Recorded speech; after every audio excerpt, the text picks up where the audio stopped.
And that was because the season is over. Welcome to Die Hard Giants Live, and I am your host. I am Jarrell on IG and Twitter. Yeah, the season is over. If you're a Giants fan, you know that we lost the last game of the season to the Philadelphia Eagles, and we have 3 wins all season. We're going to talk about it. I got Steph in the background. She's in a good mood. So am I. It is what it is. Let me get Steph in there. What's up, Steph? I'm good. How you doing? All right, I'm good.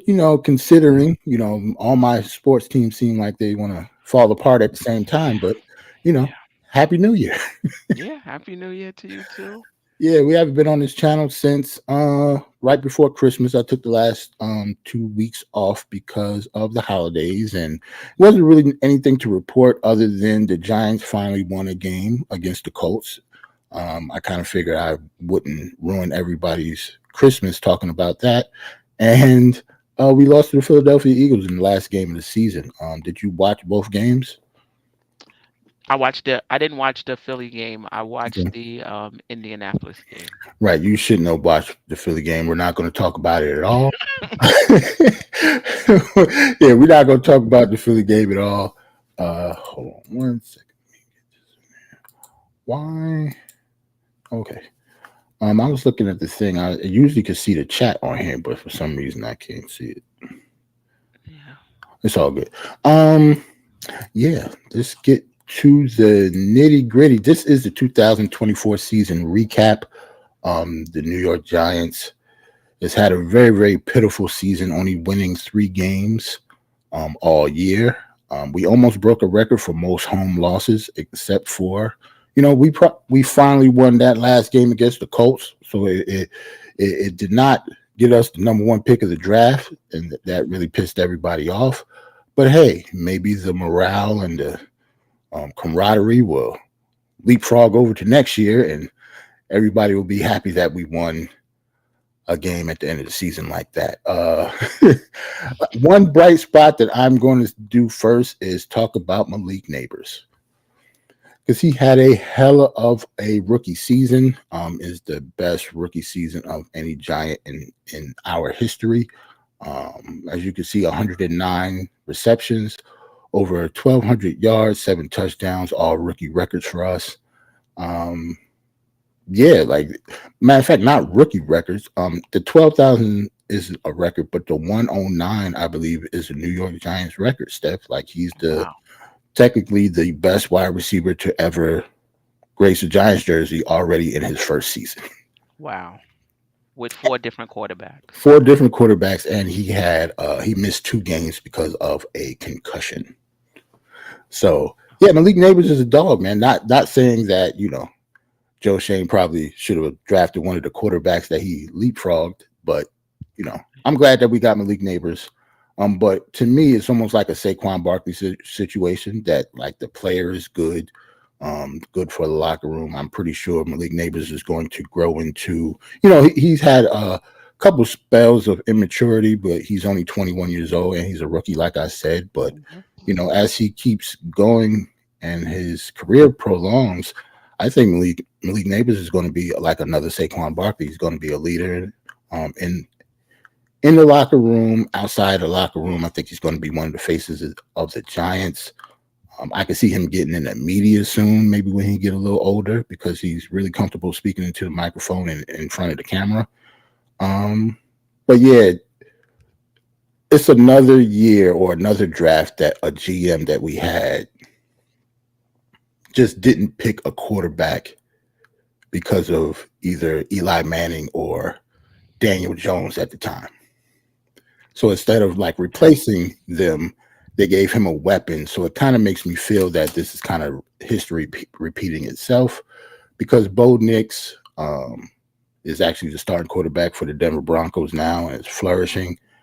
Michael Penix Jr. took over for Kirk Cousins, and he's flourishing in the last few games of the season. Yeah, we could have had either one of those guys, but we chose a wide receiver, even though that wide receiver happens to be the best wide receiver in the draft. So I don't know, it's kind of bittersweet. What do you think about that, Seth? Yeah, I agree with you. If we get a franchise quarterback next season, then that kind of makes up for it. Mm-hmm. Um, But if we don't, and not only that, you could get a franchise quarterback. I don't know if they're going to be better than the two prospects, the two quarterbacks you um, just spoke on that we passed on. Mhm. But if you get the wide receiver first and you get a quarterback the second year, you know, um, I guess we'll be all right, depending on the nature of that, how good that quarterback is. But I do hear you. This has been the Giants, in my opinion. Wide receivers and cornerbacks love them. They love them. They Wide just receivers love and cornerbacks. Yep, yep, that's true. And Eli yep. Apple, we could go down the line. And I'm not saying those guys are bad players by any stretch. That's not what I'm saying. But they just love wide receivers and cornerbacks in the first Mm, round, even in in the the top 10 pick. no, but even in the the Jones draft. Remember, we had 3 first round picks that year. We had 2 first round picks initially. We got Jones and Dexter Lawrence in the same draft. That was But we also traded back up to get the cornerback Baker out of Georgia, Baker. Yeah. and he ended up being one of the biggest busts in Giants history. Hmm. And we traded up back into the second round and gave up draft capital for him. Right. So, and that has happened a few times. Not saying that I don't think I'm gonna talk about like Joe Shane's missteps today. I'm pretty sure like a lot of people know them already. I was a huge fan of his pickup, Jalen Hyatt, when he picked him, but he's pretty much been non-existent the first 2 years of his career, Mhm. and we traded up to get him. Yeah. So it's a lot of trading up and giving away assets when the team really didn't, Right. like I can see, like I like the player, but if they're not going to use the player, then what is the point of the player being here? Yeah. Much And as I that like Hyatt. and that's the same question for this draft coming up too. Hmm. How much capital will we have to give up just to move up one spot? Maybe not too much because it's one spot, Hmm. but we need every draft pick we Right, can we exactly. can get. And that's part of. We'll talk about that too because the two I have a few videos for everybody. Two of them for when Mara told us that he was retaining the front office and Dable, and I have two for Joe Shane. And the two questions that I got from Joe Shane's are specifically about the quarterback position because Okay, good. the quarterback position is what's been ailing us since Eli Manning. And for some reason, when we drafted Daniel Jones, they just forgot about the quarterback room completely, except for him. And, that's kind of weird. Like, I mean, we haven't drafted a quarterback. We're the only team in the NFL that hasn't drafted a quarterback in the last 6 years in any round. What? Yeah, we So haven't so drafted a when was quarterback. when was Webb? That probably was 7 years ago then. Yeah, that was before Daniel Jones. Wow. Like, he's a coach now. Matter of fact, not only is he a coach, I almost want to bring him in as maybe an OC for us. Wow. Because he is familiar with our organization, obviously. And the last year that Davis Webb actually played here, he was our third string quarterback, but he was pretty much an assistant coach. Hmm. Like they pretty much brought him in for that reason, and they've been grooming him to be a coach. I forgot what team he's with now, but he's a coach in the NFL now. So I could actually see them bringing him in as an OC, but we'll see. Ken Dorsey is another name that that coached with Brian Dable in Buffalo.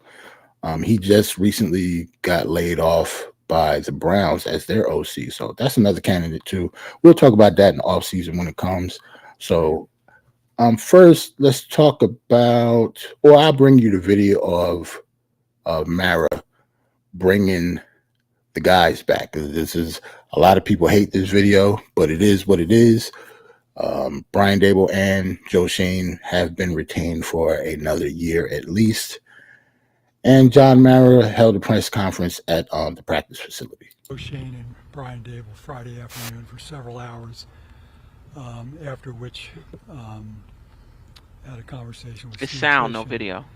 we spoke some more over the weekend, and Sound, no just came video. to the decision that staying with both of them is the best course of action for us. Hold on. You can't see the video right Mm-mm. there? Wow, on my end, I can see it. Hold on. Really? Maybe am I doing something wrong on my end?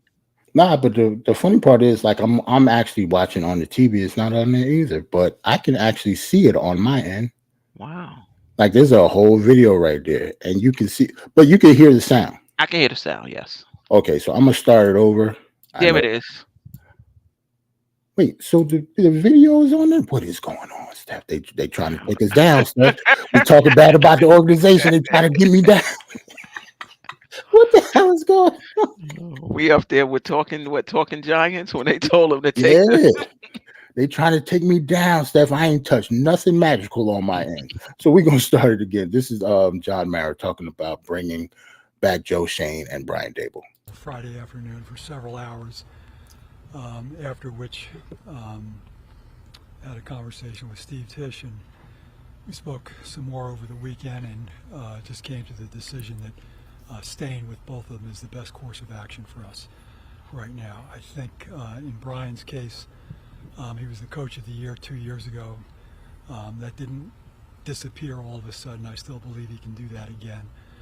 And in Joe's case, I thought we had an outstanding draft class this year. I thought we had a really good free agency period, and I really like the staff that he's put together and built. And I think that they're the right two guys to lead us going forward. I understand, believe me, that that's not going to be the most popular decision in Giant Land, but we believe it's the right decision for us going forward. Mm. It's almost like a cut, like a knife. I heard like when I hit you in the group chat and I put that picture up saying like the statement that they had. Mm-hmm. Like I was going to bring it up here and read it, but I ain't reading that mess because like I was almost disgusted. I'm not gonna lie. I read it. I was like, "Are you serious?" Like all of a sudden, like I was at work. They just so happened to flash it in the morning. I got a notification. I'm like, I can't believe they're keeping both of them. Like, who does that? Like, we got 3 wins. This is really unheard of. I don't know what they did in those meetings, but he said they had separate meetings, and he liked both of them. Like, it's really kind of unbelievable. But it is what it is, man. Like, I don't know what to do. Yeah, but it's not just on the field.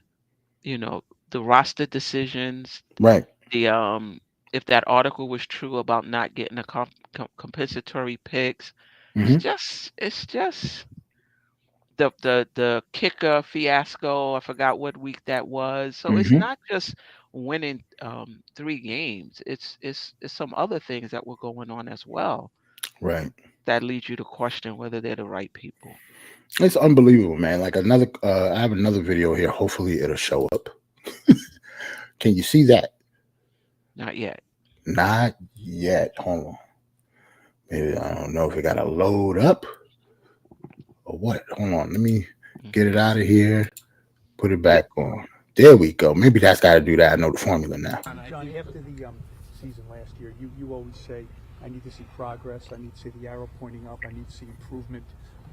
What signs are there with a 3-win team that any of that has taken place? Certainly the signs were not based on our record. However, in Joe's case, I think the draft class that we had was really productive. I think all 6 of those guys are going to help us a great deal. I thought the free agency brought in, including Brian Burns, were really a big plus.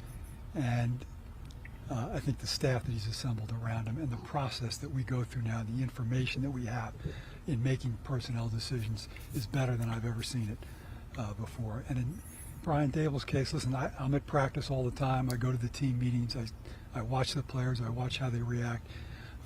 I still think he's the right guy to lead us.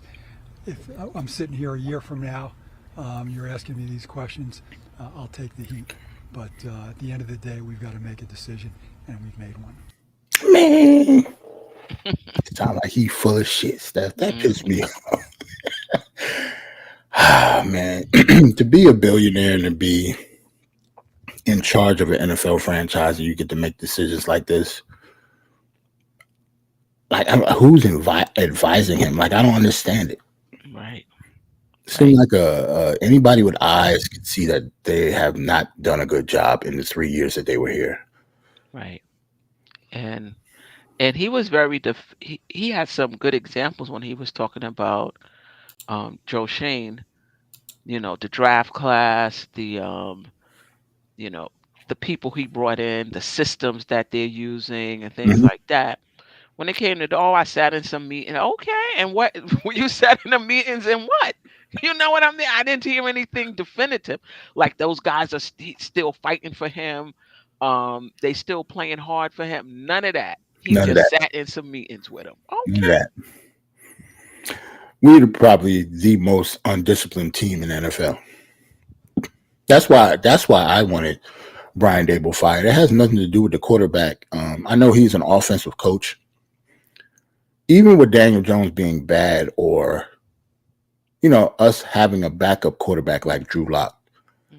what he put on the field, what like the product that was presented to us on the field as an offense was absolutely terrible for anybody's standards, let alone Brian Dable, who is supposed to be some type of quarterback whisperer or good, like quote unquote brilliant offensive mind. Like he's been in football for a very, very long time. Like he's earned his job. Like when we hired him, I was glad we hired him, and I liked him Yeah. the first year when he got coach of the year. But these last 2 years since he started doing the play calling, and John Mara talked about that. I don't think he's going to call plays anymore. I think once he took the play calling from Mike Kafka, it was over. Like this Hmm. team completely fell apart. The attention to detail was non-existent, and that's why we're terrible. Steph, you didn't watch the game against Philly. You didn't watch the game against Philly, but at the end of the game, we almost won. Hmm. And the reason we lost is because we gave them two chances in the final drive of the game. It was two defensive penalties that was just undisciplined stuff. Hmm. One was a fourth down, and Boogie Basham jumped off sides Hmm.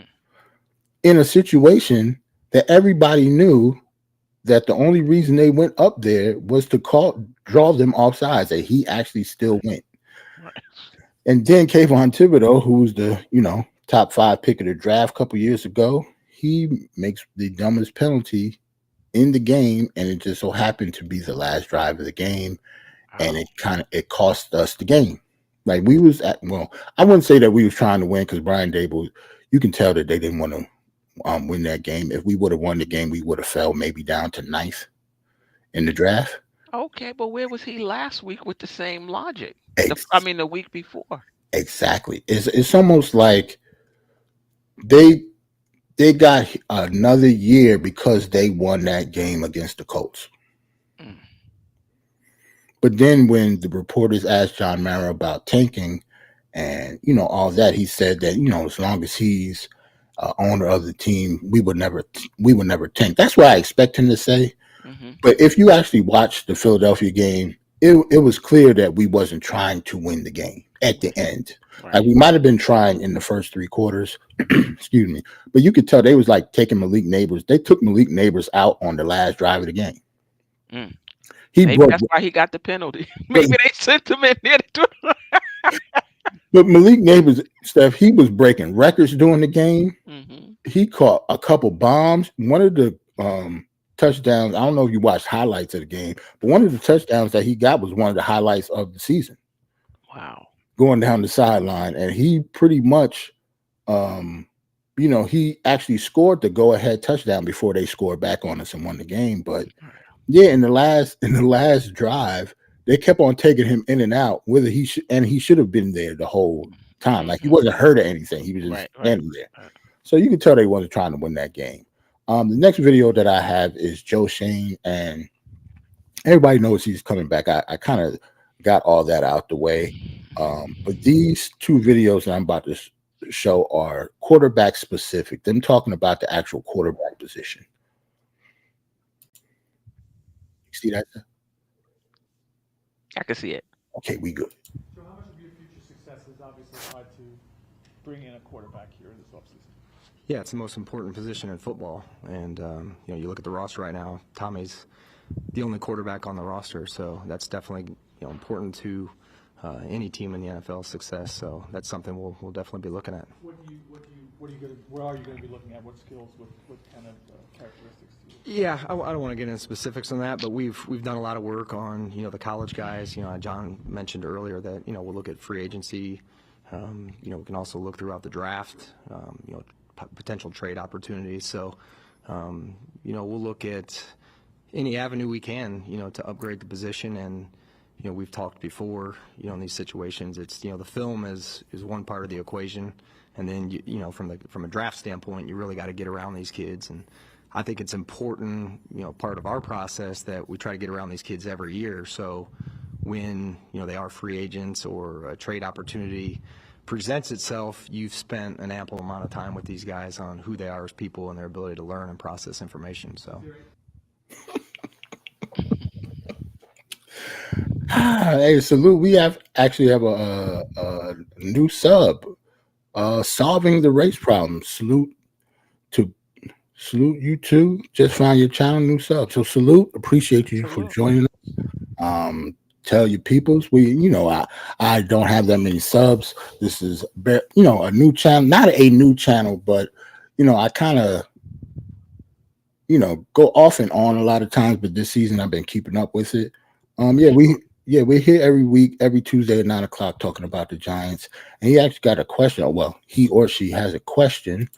Does it seem like the narrative this offseason will be to blame Shane Bowen and make him the scapegoat? I don't know.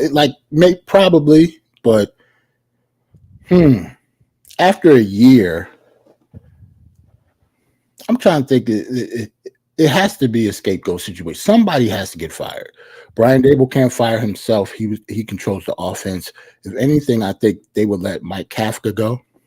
It's kind of hard to have a third defensive coordinator in 3 years. We got rid of Wink Martindale and then brought in Bowen, and now we're going to have another one. It's not like I'm the biggest fan of Shane Bowen. It's almost like our defense doesn't really have an identity. I don't know exactly what we do well. I know we had a lot of talent or so-called talent on the defensive line, but what I'm saying, like Kayvon Thibodeau and Brian Burns is kind of like the same archetype of player. One of those rushers should be like a run dominant, more that somebody that could set the edge a little bit more. I can't blame Shane Bowen for that. A lot of that has to do with personnel. We probably have the youngest defensive backfield in the league, but he didn't do anything to mask it.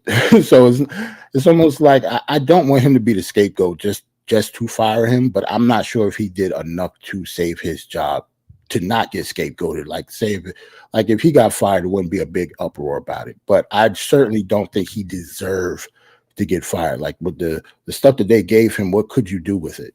I think that's the reason we don't have an identity at all. Right. And salute to Wonder Woman. You here every week. Appreciate you. Wonder Woman. Salute.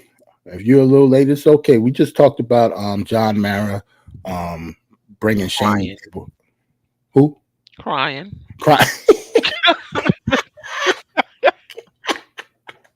Yeah, you listened to little tears. We had having owners saying that we're keeping our GM and head coach Joe Shane and Brian Dable. I had 2 videos of Mara talking about that Wonder Woman. So if you want to after this is over, just go back and listen to that, quick little 5 minutes. I got one more video of Shane, and this is quarterback driven too. So hold on. I know how this gets. I got to trick the system. Hold on. Yeah, it is. There it is. Yep. Results were what they were this year. So what gives you the confidence that you have what it takes to evaluate the position and get it right this time? I wouldn't change what we did. When I reflect on how that went down with Daniel, again, it's the information you have. We just won 10 games. You won a road playoff game. I just watched Dave's for 4 years at Buffalo with Josh Allen. The year before that with Jalen at Tua at Alabama. So I've got a lot of confidence in the coaching staff. Again, I've got a lot of confidence in our process. We've done these quarterback deep dives the last 2 or 3 years, and I would say, the players that we were high on went on to have solid rookie years or second years, whatever it may be. So, again, a lot of faith in my staff, a lot of faith in the coaching staff with if it's draft or free agency or who we sign that they would be able to develop them. I wish it would have worked out with Daniel, but it didn't. But that doesn't deter me from taking one and having a lot of faith in the people that are in place to develop whoever it is. Let's see, stuff like that or questions like that, I don't really know what they expect him to say. Of course, he's going to feel confident. He's going to say that he's feel confident in, his job. So I don't know. It's kind of like a trick question. I hate what reporters ask that, but I think they ask questions like that just so they can hear the person say it. Right. Because it's obvious what he's going to say. So it's almost like just creating a sound bite for it. So yeah, man. Like obviously we're gonna have to get one in the draft, or he said trade, free agency. I was about to say, or get freaky. Let's get freaky. Say the Giants after 7 years don't draft a quarterback since Daniel Jones.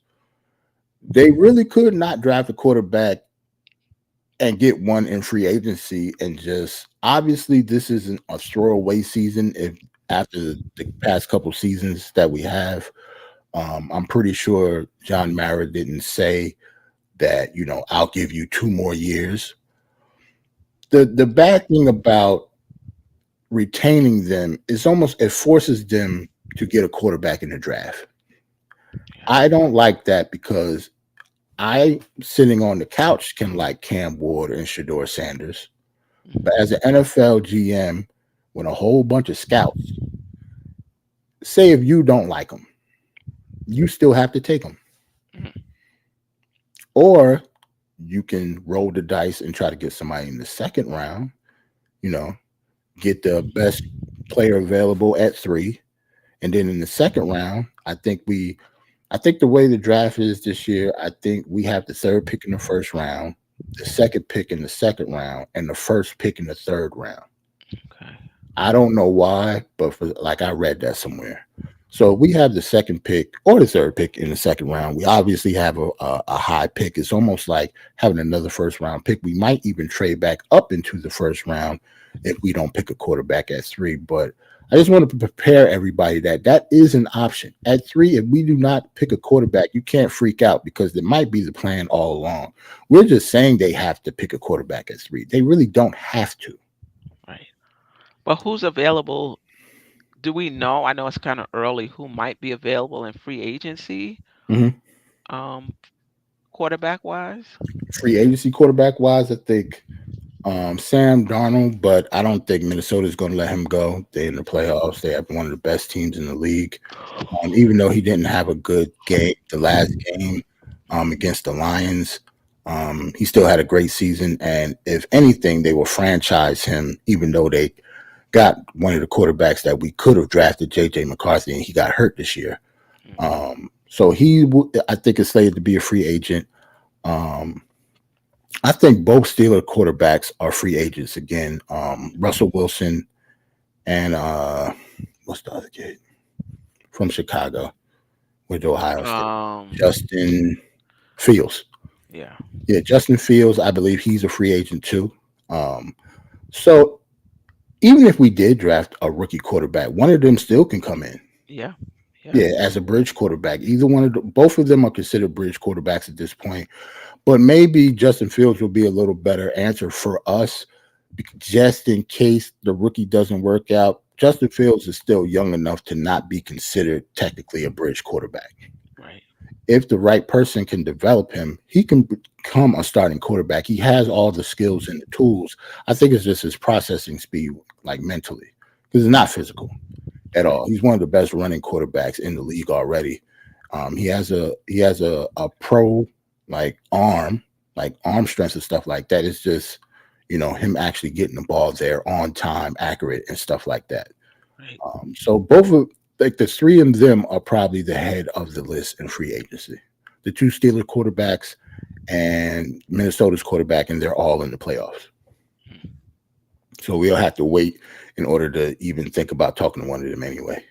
Yeah. So in the draft, you already know Shador Sanders and Cam Ward. Um, you know, Jalen Milroe from Alabama is an option. A lot of people like him talent wise, but he's another person who's not another player that's not really accurate with the ball, and I don't know if he can make all the pro throws yet. There are a couple other quarterbacks. I'll have like a draft show before the draft, obviously, probably after the combine, so I can get all of the and stuff like that. But yeah, the draft talk is so we'll have talk about that soon. I got one more video from Connor Hughes. Hmm. You know my guy Connor Hughes. I show him up here a lot. He's one of my favorite part. He really care either way, like personal stuff. He just reports on the Giants. He reports on the Jets too. Um, this is him just talking about like going forward. You can see the video, sir. I got to check. Yes, I can see it. The Giants finished this season 3-14. That is a mark of a very bad football team because the Giants were this season a very bad football team. Among the reasons, inept quarterback play, something that has plagued this team the better part of the last 2 years. The top priority for this franchise this offseason, it is finding their next franchise quarterback. And as Joe Shane told us a moment ago inside the Giants auditorium, they will leave no stone unturned as they search for them. They will look in free agency. They will look on the trade market, and they will look at the NFL draft. The problem with the draft, like last year, the Giants might not be able to move up and get one. They are slated to pick third overall. That's a good draft pick. The problem, there are just two quarterbacks potentially maybe worthy of a top 5 selection. That is Cam Ward of Miami and Shador Sanders of Colorado. The teams picking number 1 and number 2 in the NFL draft, the Tennessee Titans and the Cleveland Browns, they also need a quarterback. The Titans, that's obvious. They don't have one on the roster. The Browns do in Deshaun Watson, but they announced this afternoon that Watson had a setback with his Achilles injury. They do not know if he's going to be able to play in 2025.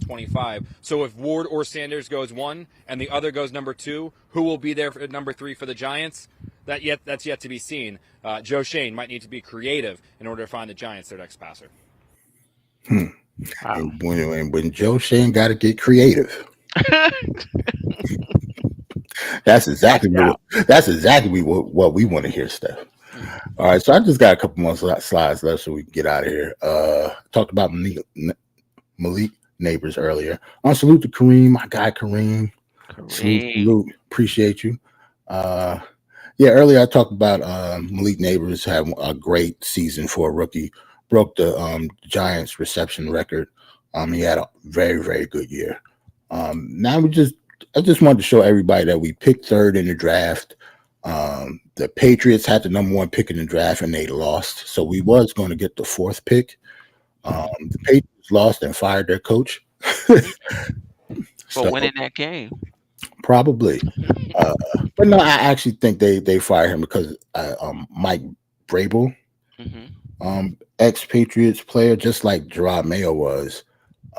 At this point, I think Mike Vrabel is obviously a better coach than Gerard Mayo, and I think he's going to be their new head coach. And I think, that's why they, they did it quick too. They did it as soon as the game was over. So I kind of think he knew the writing on the wall. But they got to go through the Rooney Rule and the interview process. But I think personally, Mike Vrabel will be the new head coach of the Patriots. But we'll see. The Jaguars are 5th, we're 3rd. The Browns and the Tennessee Titans have the number 1 pick in the draft. So, do they need a quarterback? Yep, because the one that they picked a couple years ago, Will Levis, he hasn't panned out really well. So if I was them, I would pick a quarterback, yes, or trade down to get something like they would. It's not a deep draft per se, like a lot of experts say so far. So I don't know if trading down is a good thing, but the number 1 pick of the draft could potentially give you a number 1 pick of next year's draft also. So, if I was them, depending if I love Shador Sanders or Cam Ward, I'll trade down and get your 1st round pick this year and your 1st round pick next year. And, hopefully you'll figure it out. That's what Chicago did to the Panthers. Like the Panthers had Chicago had the number 1 pick. They traded it to the Panthers for their first round pick, which happened to be like, I don't know, third or fourth. I forgot what pick they had, but they drafted their quarterback, but they ended up having a bad year and had the first pick and have to give it to Chicago. Mm. That's how they got Caleb Williams over there. So yeah, we picked third, and like I said, I think we picked second in the second round and first in the third round. And now I gotta, do a whole bunch of stuff with the draft. Like I don't know which draft profiles I'm going to do because it's always a crapshoot. I'm definitely going to do the two quarterbacks that we talked about, but this is another quarterback that I want to talk about, but he hasn't declared yet. His name is Drew Aller from Penn State. If he does come out, the reason I haven't talked about him before, I do like him. He seems pro ready. The reason I haven't talked about him before is because he said he wasn't coming out. Even though he's eligible, he was going to go back. But Penn State is having a good year. They're in the playoffs still. So say if he plays good enough to win the championship, Drew Aller might actually come out. And if he does come out, he might be my number one quarterback to get. I don't know. I got to see. Wow. The only reason I didn't mention him before, because he didn't say, he made it a point to say he wasn't coming out. So, but now there's like rumblings that he's definitely going to be a top 5 pick because he's playing so well. So he might actually declare for the draft. Like with quarterbacks or any players that in the college playoffs, they actually give them a longer deadline to actually declare for the draft or not. Wow. Yep, Kareem said I'm still. And the Browns need a quarterback too? Well, Deshaun Watson. Jack Watson, they just said, yeah. Yeah, Deshaun Watson, he tore his Achilles last year. So, I don't think he's going to come back next season. If he does come back next season, what is he going to look like? So if I was him, but here's the thing though, he makes so much money on the cap. It's almost a good thing to get your quarterback in now, even though you're paying Deshaun Watson a lot of money, because he might not even play next season. So it might be good to get a rookie in here just because he'll be cheap. Definitely have a shot. We have a shot. A shot. We'll see. Yeah, Kareem said, I hope we got a plan for the draft. I don't know where we're going to go with ITC. I don't think they know yet. I think as the draft gets closer, y'all know it's all the way in April. We got 2 months before it even happens, or a little over 2 months. Yeah, the combine is next month. So things will be moving pretty fast soon, but we have a long wait from here until the combine. We got like a month, a little over a month for that to happen. So, yeah, it is what it is. Got another. You go Giants, baby. Salute to you. What's that? Gruel 446A. Okay, that's what's up. Salute to you. Welcome to the channel. I got one more slide, Steph. We can get out of here. I just wanted to show everybody the opponents that we will be. They already brought out the schedule. Well, the opponents, not the actual schedule when it came to the dates and stuff like that. But on paper, we pretty much have the toughest schedule in the NFL next year. Like we're already the worst team in our division. So we already have 6 hard games, you can say. But then we also play the AFC West, which is probably the best division in football right now. Yeah, we also play the Bears, who is going to have a new coach. We don't know who's going to be over there. The Raiders are going to have a new coach and a high draft pick, so you never know. We have to play the Lions, who was obviously the first seed this year. And we have to play the 49ers because they had a down year this year. And even though they had, a better record than ours, they were last in their division, and so were we. So we have to play them. And we have to play Green Bay, which is another playoff team not in our division, and the Vikings. So we have a very, very hard schedule next year. So even though Brian Dable and Joe Shane has remained, I don't think they're going to last very long. but we'll see. Hold on, what we got here? So with the Justin D, I feel bad. Gave up Saquon and lost the quarterback. Look, yeah, I feel bad we lost Saquon too. Saquon was the first snowball that went down the hill that started all this for me. I think as soon as that happened, I think we kind of lost the locker room and it snowballed from there.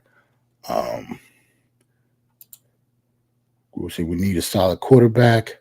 Why not get Justin Fields? Yep, I talked about Justin Fields. Steph asked about the free agents. I think you muted Steph. Okay. Gotcha. Yeah, I think Steph asked about free agent quarterbacks. I mentioned Justin Fields. I believe him and Russell Wilson are both free agents. Justin Fields will be he's younger and he's cheaper. So I would go with him over Russell Wilson. Um, and who else did I say? I said Sam Darnold, but I do not think Minnesota's going to give up Sam Darnold. I think he's going to definitely either sign a deal because they have a rookie quarterback that hasn't played yet, or they would just franchise him just like we probably should have did with Daniel Jones after we won our playoff game. Right. So, Right. If they're smart, they would just franchise him instead of giving him either 40 or $50 million. So we'll see how that goes. Steph, any last words? We're about to get out of here. Hopefully, sometimes organizations take a step back and you stick with them and it winds up being a good choice. I hope this is the case. I hope Oh this is man, the case. We got a running back. The draft class was pretty good. Not the running back, wide receiver. wide receiver. The running back wasn't, bad either, but I know you Mm-hmm. said that if we can get an upgrade, we should, Mm-hmm. get a quarterback. We got a lot of holes though on this team. I could go down the line in terms of what we need. Yep. I don't know. Just disappointed. I don't know if I'm more disappointed that we won 3 games or we kept the same general manager and Right. coach. I'm more disappointed about keeping him. I definitely didn't think that we should have got rid of Joe Shane and kept Brian Dable. He would have just been a dead man walking. Then I think we should have got rid of both of them. I don't think firing one and not the other would have been right. I think Right. they kind of go hand in hand. They talk about they work together so well, and they friends and stuff. But yeah, I got a couple. Salute to online Big Blue Sports Entertainment. Salute. Too many holes, not enough draft company. See, All money. Yep. yep, exactly. Like we have too many holes on this team. A lot of people talk about Daniel Jones and the quarterback. Yes, that is the most important position in sports. We have way more holes than just the quarterback. We did not just win 3 games because Daniel Jones was bad. This team was bad. Yeah. How did we get like this? We are in a big market. See, we got like this because I don't know. I think it's an ownership thing that kind of don't like change. And I think the reason Joe Shane has been retained is because the change that we got, John Mara likes it. He talked about like the analytical part of it. Like all the upgrades that he made from David Gettleman, he likes it. He said it's the biggest upgrade from one general manager. Exactly. I know. Why? Steph. Because David Gettleman was using the big pencil that you use in kindergarten and the composition book with the wide lines on it. Come Yo, on, that's not much of Steph. an upgrade. David Gettleman David Gettleman was using like this shit. He was using like chalkboard with the loose leaf paper, like the images that I make up on here, man. So it's not hard to out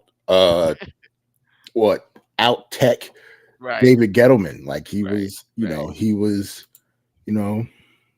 water was way over his head, man. Like it was over for him. Like he was past his time.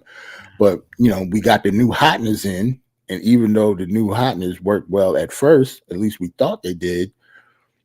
It's almost like that he's enamored with not changing. Like it takes a lot for us to change, even though we did, go through head coaches, like every 2 years for a long period of time after Tommy C.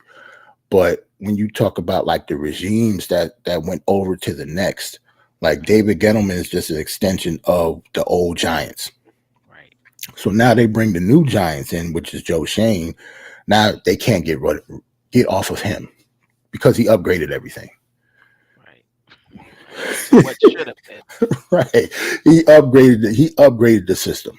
We actually got scouts with computers and you know and laptops and stuff. Like An he brought iPad. yeah, he got iPad, he got Apple into the Giants building. Wow. One woman said he was using the abacus. He said, Uh, "Oh, this." He said, "What they using, it was just the best I've ever seen." I'm like, crazy, man. I "Wow." was like, word. So that's why you know other dudes do that too. Other people, have upgraded systems but whatever, we got them for another year, well, at least another year. Like we're not the type of organization that usually fire their coaches mid-season, but I think with that schedule on paper, because you never know, it's football. You play the games for a reason. On paper, it might look extremely ugly next year. Right. When I mean extremely ugly, I mean worse than this year. Mm. Because that schedule is way worse than the one we just had. Like every team that we damn near play next year went to the playoffs this year. Wow. And the one who didn't is San Francisco. Mm. And the only reason they're not good is because of injuries. Like half their team is hurt. But it is what it is. I'm not sure when the next show is going to be. I might just come on next week and maybe I'll do a mock up on like Shador Sanders or Campbell or somebody. Like I'll just do one player and talk about one player for about 20 minutes to a half an hour. Get a couple slides on somebody. So Now, who's the best non-quarterback in the draft? that would be Travis Hunter. At least in my personal opinion, Travis Hunter, two-way star, just won the Heisman Trophy. Teammate at Colorado with Shador Sanders. He plays cornerback and wide receiver. Won awards in both categories last year in college. So for me, it's him just because he does so much, and we need cornerback. We could use another wide receiver as well, but I don't expect him to play both ways in the NFL. Well, not like maybe I expect Travis Hunter because in college he played both ways on both sides of like all the snaps Wow. on both sides of the ball. He's not going to Wow. be able to do that here. Not in the NFL. So I expect him to be a full-time corner, but he can have some type of packages in the offense. Like he wouldn't be like our starting wide receiver, I don't think. Right. But yeah, if we got him and didn't draft a quarterback, please everybody do not be shocked. It could definitely happen. With the Giants, of course, that's been their MO. And I know a lot of people is not going to want to hear this, but another player that could be in question is Mason Graham. He is a defensive tackle for the Michigan Wolverines. I could see them drafting him just to pair him with Dexter Lawrence because our defense was the worst.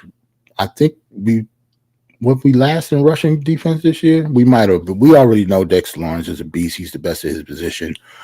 But the problem is nobody else around him is.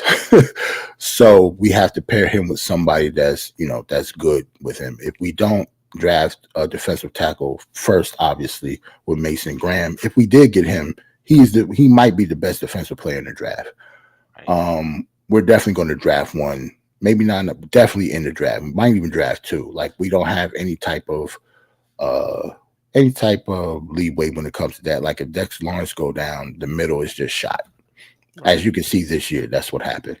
Right. So salute to everybody. I'm glad y'all watched the show. We had a lot of people come in today. We did. Yeah, I'm here usually every week. I'll have a show next week. Get to talk about something. Nothing might actually happen. Or I might jump on if something crazy happened. But now that the news came back that, we're retaining our front office, I don't think anything's going to happen anytime soon. Like if they do fire Shane Bowen, our defensive coordinator, I won't do that on the spot. Just have a show next week talking about that, and I'll have like a draft profile on somebody. Right. So everybody have a good night. Steph, we on Thursday? Yep, we're on Thursday. A lot to talk about. 9-0, then 0-3. Yep, catch us on Dope Soul Sports Talk. We talk about the Knicks every Thursday at 9 o'clock on Steph's show, Dope Soul. And we out. Peace. Yeah. Subscribe to the channel. Peace.